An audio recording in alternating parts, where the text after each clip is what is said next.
Hello, my friends, and welcome to your art class. It's me, Mr. Mingoni. I know a lot of you have been doing these virtual art classes for a while. It's also new to a lot of you. So we're going to kind of go over how it all works, and we're going to make some art together. It's going to be really great. I'm excited. So, the way this works is, any of these lessons I make for you to do at home, I want to make sure you don't need like super fancy art supplies to do this. So, you can take a breather. You don't need anything fancy. All of my lessons are designed so that you can do them with any kind of paper that you can find, any kind of pencil or writing device. So at the very least, you just need some paper and a pencil, even if it's old notebook paper on the back of old worksheets or whatever you got. Figure out a way to make it work, okay? If you have nice art supplies, that's great. Whip them out. This is a perfect time, okay? But I just want you to know that, all right? And then I will actually be collecting this one from you. That's kind of unusual. Usually I don't collect the artworks, but once every trimester I'm going to collect one. So since this is the end of the trimester, I'm going to be collecting this one. And at the end of the video, I'm going to have a slide that shows the email that you can send it to and how to turn it in. It's nothing to worry about. I'm definitely not like judging your art on how good I think it is or anything like that. It's more just like, hey, did you make something? Did you do the project? It's kind of just checking in with everybody and seeing how everyone's doing. All right, so it's nothing to worry about. Just gonna do your best, do the project, and you'll get a grade if you turn it in, okay? Cool. So let's move on. Let's talk about what we're gonna make today. I'm really excited. That's the wrong slide. That's my music. Hang on a sec. Okay. So we're going to talk about something called Cubism, which is a really neat form of art that I personally really like, and it's fun to make too.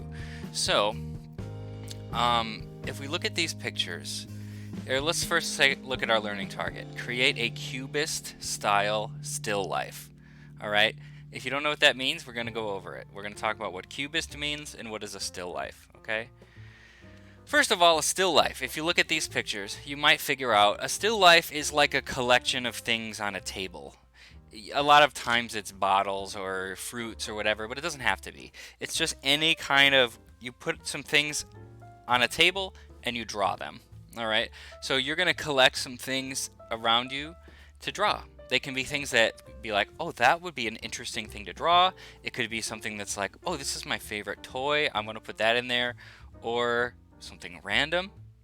You could make something meaningful, set up a little scene with your toys or anything. You could put, like I have my coffee mug here. This was my Overwatch coffee mug. I really like playing the game Overwatch, so I keep this by me. And I like that mug, so I'm going to have it part of my still life. I also think it's going to be a cool thing to draw. So that's what a still life is. You put objects together on a table and you're going to draw them. Cubist. What is Cubism? It's a certain type of art that came out about 100 to 150 years ago, and it's just really cool. So if we look at these pictures, you can see this, like this one right here. This is a vase, but it's kind of divided up into some weird shapes, isn't it? And each one is kind of shaded individually. Even the background is kind of broken up into shapes. And like if we look at this one, which is black and white, you can see the outlines of the objects, but they're kind of like coming apart. It's kind of hard to tell. So it's kind of like just a weird, fun new way of drawing stuff. You can see here, like they drew a bottle, they divided it into the shapes and colored each different shape a different color. So those are some examples of still lifes. Let's look at some other Cubist style art. Here's a really cool one. Let's see if you can figure out what that's a picture of. It's a violin. Yeah, you can see right here, you can see the sound holes and the strings and the neck and everything. But it's hard to tell it's a violin. And I think at this point, artists just decided, well, you know what? Enough people have painted a violin that looks exactly like a violin. I think I'm going to try it a different way. And it's just like a fun, new, interesting way to look at things. So, like, you can see the shapes. It's almost like it's kind of coming apart, right? So you can have a little fun with it. And I'll teach you how to do that. It's not very hard. It's actually easy because you don't have to worry about how realistic it is. You can have a little fun with it. Look at this piano, right? You can tell it's a piano because the keys are intact, but up here it's like everything's turning into weird shapes. Let's look at some more. Oh, okay. I guess that's all our examples. Actually, if we go back, this is a different lesson, so I'm going to cover up the learning targets. But you can still Use those as examples. You see this computer is like a cubist computer. That could be part of your still life, right? It's all kind of like misshapen and like the keyboard's coming out at the bottom here. And there's weird different shapes on this Winnie the Pooh. So those are examples of how cubism works, okay? And I'll show you how to do this type of style. So what I'm going to do, I'm going to aim my camera down here so you can see my drawing space. Sometimes I struggle with this. This is everyone's favorite part of the video. There we go. Okay, and I'll make this bigger for the time being. And here we go. Here's what I've got. I've got some regular old Crayola markers and way too many crayons. Oh, I have one missing. That's because my son was using it. That's okay. Still, a lot of crayons. So that's what I got. You can use whatever you got. You use pencils, pens, whatever you got. Like if you see this example on the side right here, this is just pencil, and that looks great. So don't feel like you need fancy colors and stuff. All right, so let's see. I'm gonna make a still life here, and I have to get some objects together. So over here, I'm gonna put my coffee cup and some other things. Oh, I've got a cool, this is like a triangular shaped rock that my wife marble dipped. She dipped it in some like paint to make it look all marbly, so that's kind of neat.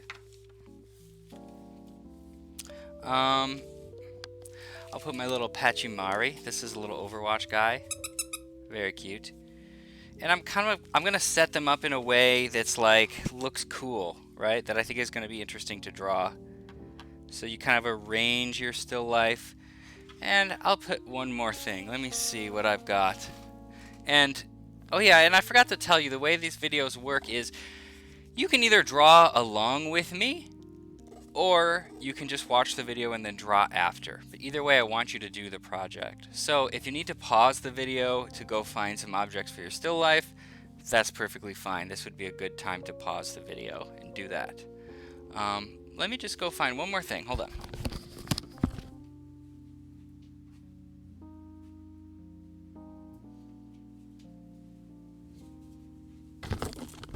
Okay, I have found this little cube, which is one of my son's toys. I chose this because look at the way you can see the shading on it, right? Like it's interesting shading. We have like a medium, a light, and like a dark, light, and medium, and it's kind of dark in the middle. So it's kind of interesting shading, and that's why I chose that.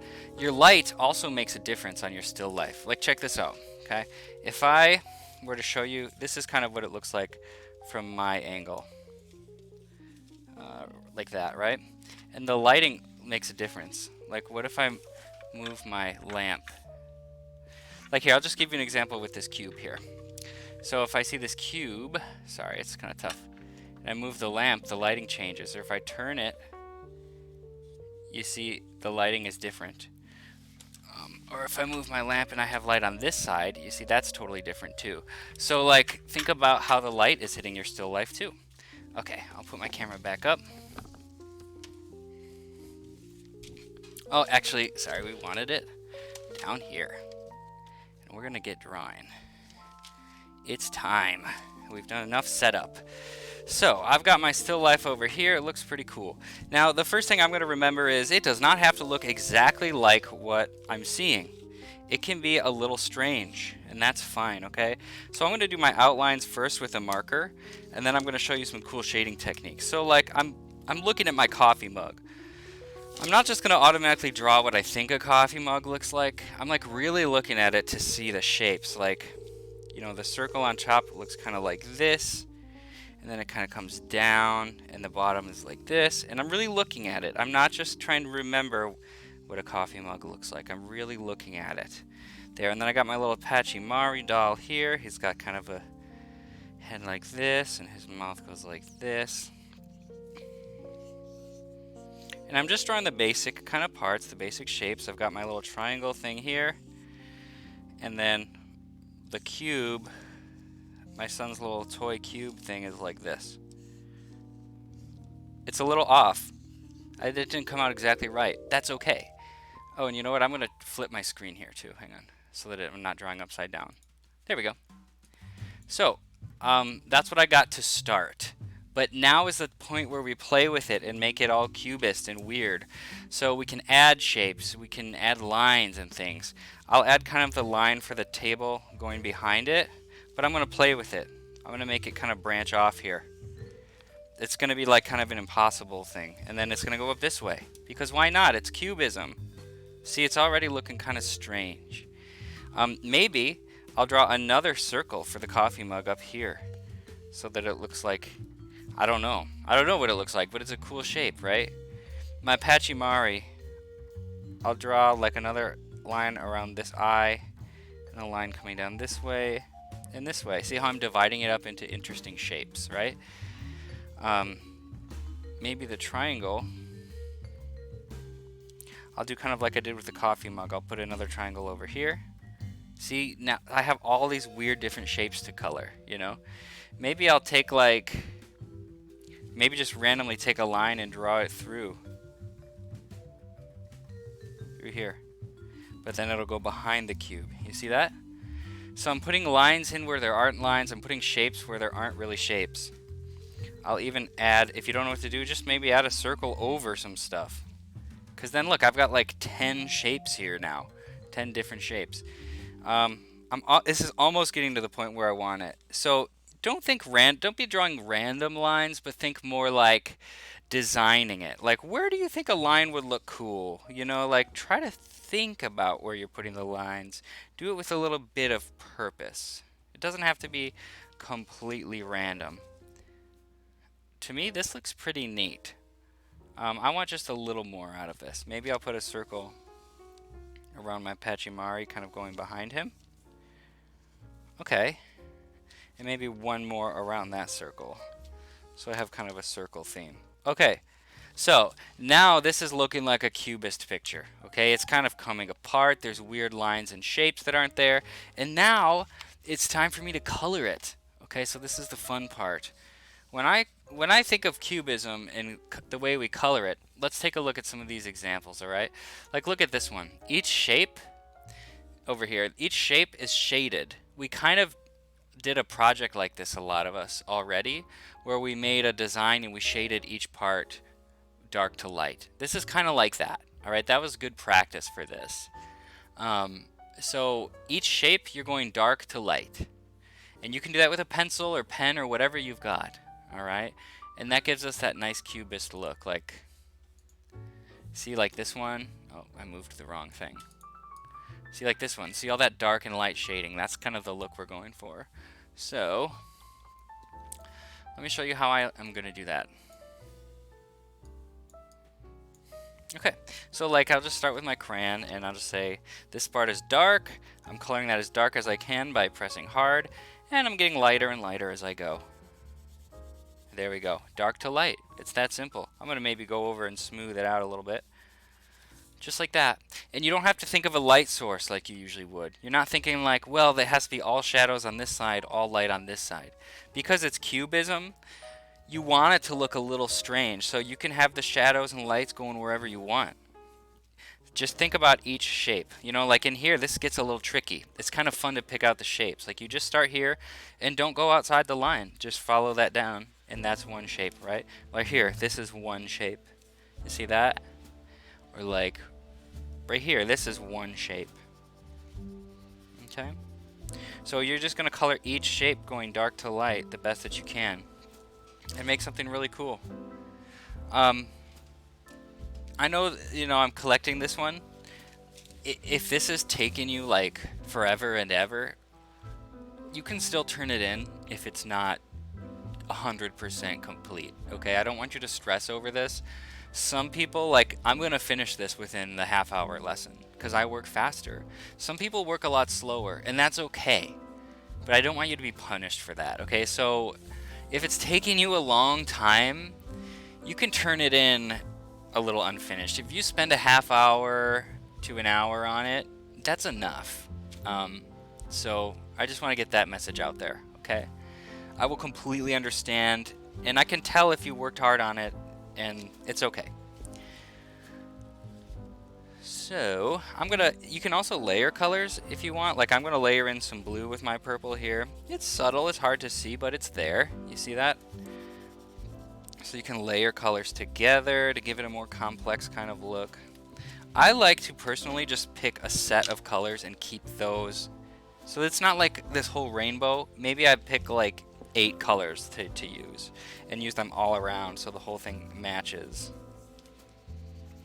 You can do, like my little Pachymari, his legs are green, so you can do them the right color if you want, or you can just do totally different colors, up to you.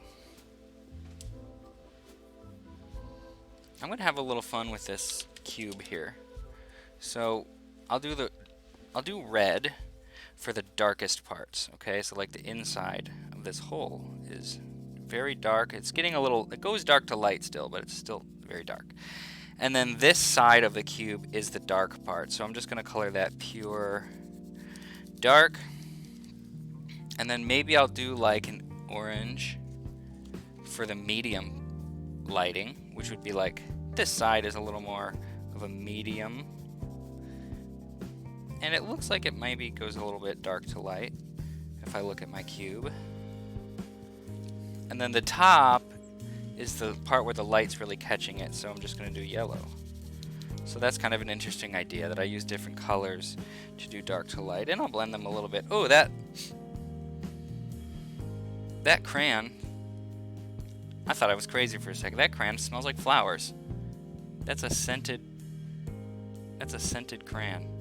That's very strange. Interesting. You know you've got too many crayons when you've got like, well, do I want to use the scented yellow or the non-scented yellow? I don't need all these. Should just give some of these away to all y'all. The ones I really like are these gemstone ones. These are pretty neat. Okay.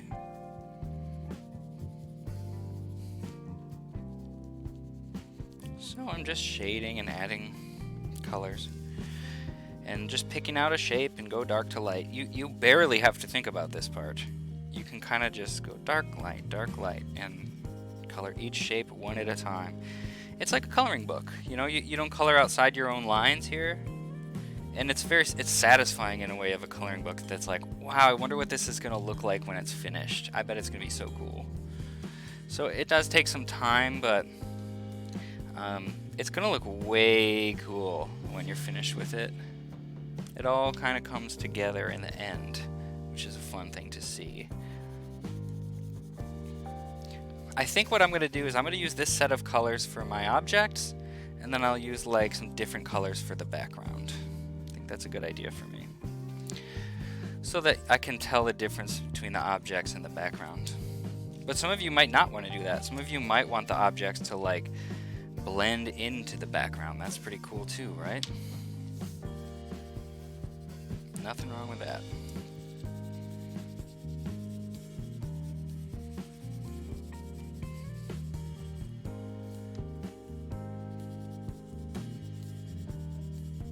And at some points I might just color quietly. Hopefully you'll be working at this point.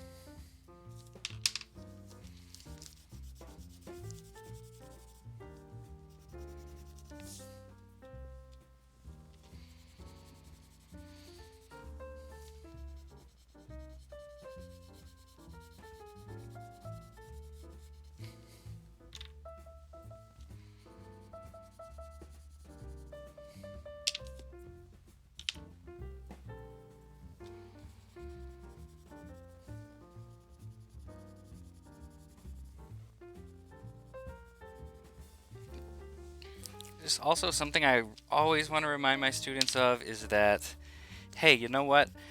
Your art doesn't have to be perfect, okay? We're all at different points in our level of skill.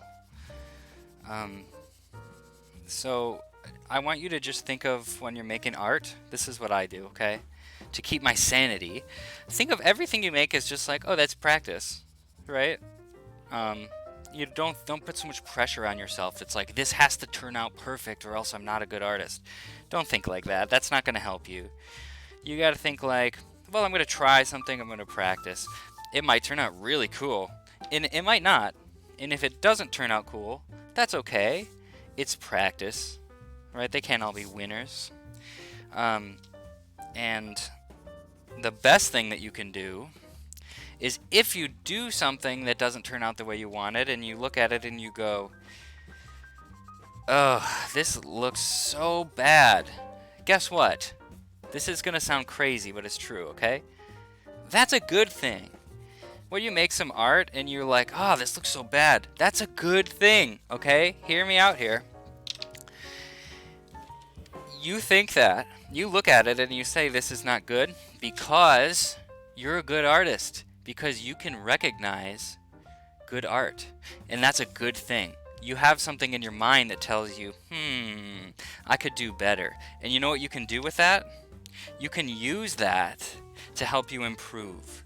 Right? If you look at your art and you go, this doesn't look right. And then you can go, how could I do this a little better? What did I do that made this not look so right? That is how you get really good. Okay, that's called criticism. And it's not a bad thing if you do it the right way and if you're kind to yourself about it. Right? You don't have to be mean to yourself. You be kind to yourself and say, well, that's pretty cool, but let's see, I wonder what I could do better next time. Or, you know, something just doesn't look right and you go, why doesn't that look right? And if you can figure that out, that's a gift. That means that you've got an artist in you that is striving for excellence and wants to do great. And that's a good thing, okay? It takes a long time for your art to catch up with your vision. Okay? Your vision means what you think your art should look like. There's a long time as an artist, no matter if what you're doing, painting or sculpting or drawing, there's a long time where you're making art and you have something in your head of how you want it to look like, and your art doesn't quite look like that yet. That's normal.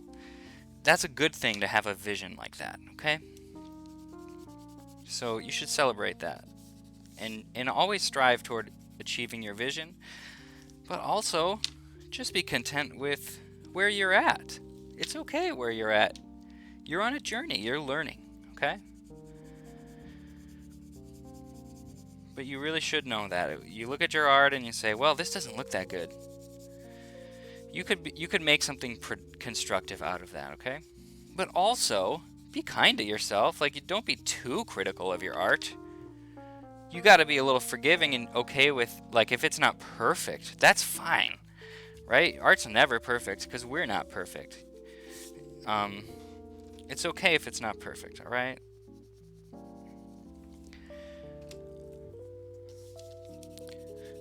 Here we go. So I've colored most of my objects here. That looks cool. And then I might just do some simple blocky colors for the background. So since my objects are all very colorful, here's what I'm going to do. I'm going to use all brown tones. Okay, one thing I find in elementary school is that, well, people don't always like to use brown for some reason, but brown is actually a beautiful color to use in your art, and I'm going to show you why. People think, well, I want to make something that's really colorful and really bright, so why would I want to use brown? Well, let me tell you why. If you use brown, it's gonna make the colorful parts look even more colorful. Okay? Does that make sense? So like if I put some brown tones around here, then the parts that are actually colorful are gonna just like pop, right? Let's try it out. I got all these different browns going here. So I'm gonna just do some kind of fast coloring here. It's okay to do some fast coloring. Sometimes sketchy can be a style. Alright? That's not to say you shouldn't be neat sometimes, but sometimes if you want it to look a little sketchy, that can be your style. I like it sometimes. And then we've got this nice dark brown here, kind of a different tone.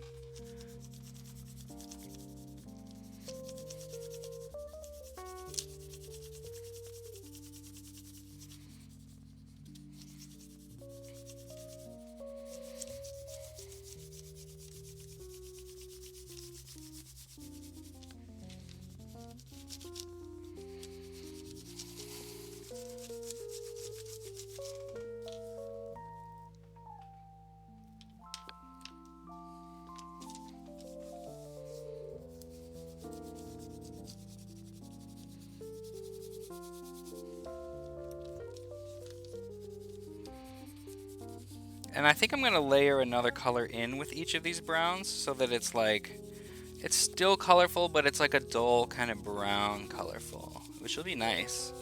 Kind of muted colors. Muted meaning like, you know, the volume is turned down on them a little bit. That's kind of what that means.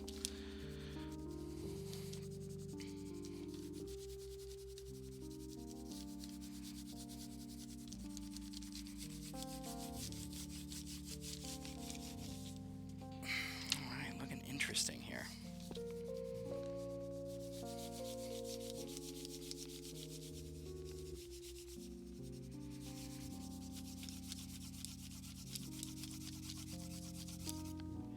Okay, got my brown tones, and I'll just throw in, just for my finishing touches, a few kind of colors just to give it that muted color tone.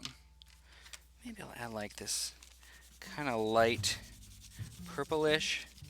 I think you probably, on this camera, it's kind of hard to see that one. Maybe a little bluish on this side.